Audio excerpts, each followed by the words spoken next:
अब एक ऐसी रिपोर्ट जो आपके लिए बेहद जरूरी है, क्योंकि यह मामला आपके बैंक अकाउंट से जुड़ा है। अब तक आपने ये समझा और जाना कि किसी भी अनजान लिंक पर क्लिक नहीं करना है, उससे बैंक अकाउंट खाली हो सकता है। लेकिन अब साइबर ठग इससे एक कदम आगे निकल चुके हैं। अब उनका हथियार लिंक नहीं, फोटो है। आप सोच रहे होंगे कि वो कैसे? तो चलिए इस रिपोर्ट से सब सवालों के जवाब देते हैं।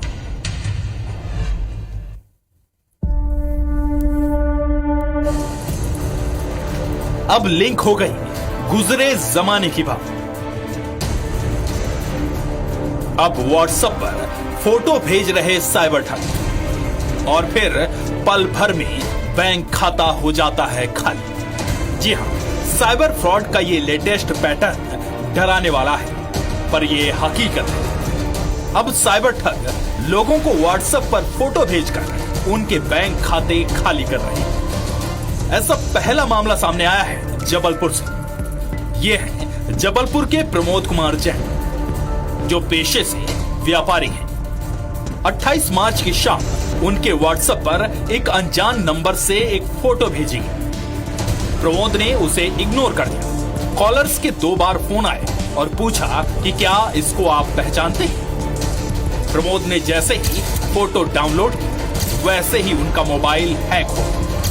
उनके मोबाइल पर कस्टमर सपोर्ट नाम का एक ऐप अपने आप इंस्टॉल हो गया। प्रमोद कुछ समझ पाते इससे पहले ही उनके एक बैंक खाते से 2,01,000 रुपए निकाल लिए गए।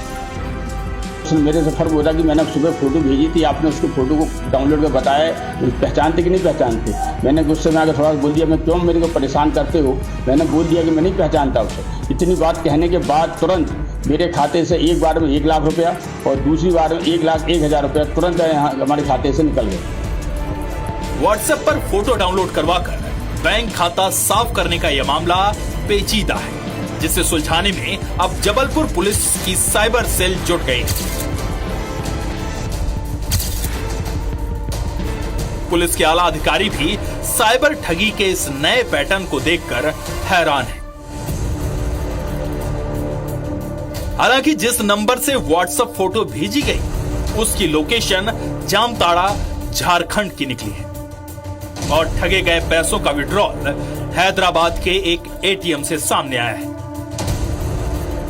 नया एक तरह का मामला है, जिसमें प्रदीप जैन को एक मोबाइल नंबर से ठग के द्वारा एक इमेज भेजी जाती है। जैसे ही वो इस इमेज को खोलता है तो तत्काल एक ऐप डाउनलोड होकर वो उसके फोन को हैक कर लेता है और 1 रुपए निकाल के और फिर 2 बार 1-1 लाख रुपए तत्काल उसके, चूंकि मोबाइल नंबर ठग के पास चला जाता है तो सारी चीजें उसकी जो जानकारी है ठग के पास होती है और उसके बैंक से 2 लाख रुपए वो निकाल लेता है। और ये सूचना फिर तत्काल वो साइबर क्राइम के पोर्टल पे भी देता है और हमें भी देता है। साइबर सेल इसकी जांच कर रही है। लेकिन कुल मिलाकर किसी भी तरह का कोई भी लिंक को अगर आप खोलेंगे तो निश्चित रूप से ठगे जाएंगे। ये इस समय की सबसे बड़ी विडंबना है। इस ठगी से हैरान जबलपुर पुलिस और साइबर सेल ने ये एडवाइजरी जारी की है। लोगों से कहा है कि अब तक वो अनजान लिंक से सावधान रहते थे, लेकिन अब अनजान नंबर से आने वाली किसी भी फोटो को भी टच ना करें। साइबर ठग लगातार अपग्रेड हो रहे हैं, अपडेट हो रहे हैं, लिहाजा आम जनता को भी इस बात का विशेष ख्याल रखना चाहिए कि वो कहीं ठगी का शिकार न होने पाए किसी भी अननोन नंबर से। अब तक आपको ये सलाह दी जाती थी कि किसी लिंक को क्लिक ना करें, लेकिन अगर फोटो भी किसी अननोन नंबर से आ रहा है तो उसे डाउनलोड करने की गलती ना करें, क्योंकि ये गलती आप पर बहुत भारी पड़ सकती है। कैमरामैन सतीश सराठे के साथ विजेंद्र पांडे, IBC 24, जबलपुर।